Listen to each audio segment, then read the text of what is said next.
नमस्कार विद्यार्थी मित्रांनो, तर आज आपण तिसरे समाजसुधारक पाहणार आहोत महाराष्ट्राचे, जे की आहे संत गाडगे बाबा. संत गाडगे बाबा सगळ्यांनाच माहीत असणार, तर त्याच्याबद्दल आपण काही इम्पॉर्टंट जाणून घेणार आहोत.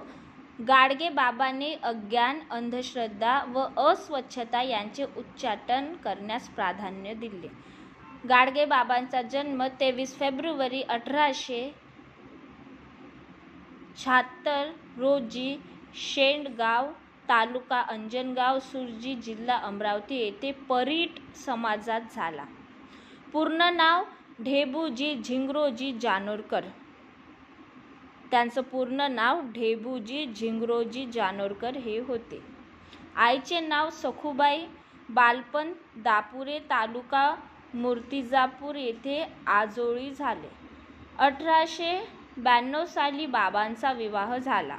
मुलीच्या बारशेवेळी बाबांनी दारू मटण ऐवजी गोडधोड जेवण दिले. संन्यास 1 फेब्रुवारी 1905 रोजी गाडगे बाबांनी घरादाराचा त्याग करून संन्यास स्वीकारला.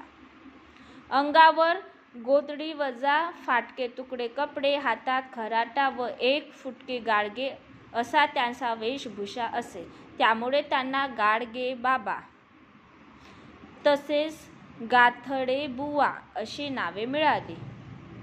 कीर्तनाच्या माध्यमातून अंधश्रद्धा निर्मूलन त्यांनी केले.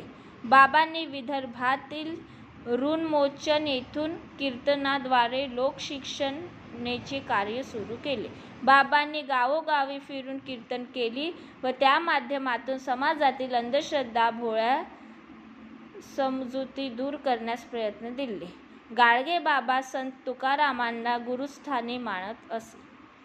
मात्र मी कोणाचा गुरु नाही, मला कोणी शिष्य नाही असे बाबा म्हणत असत. गोपाला गोपाला देवकी नंदन गोपाला हे बाबांचे आवडते भजन होते. नमस्कार.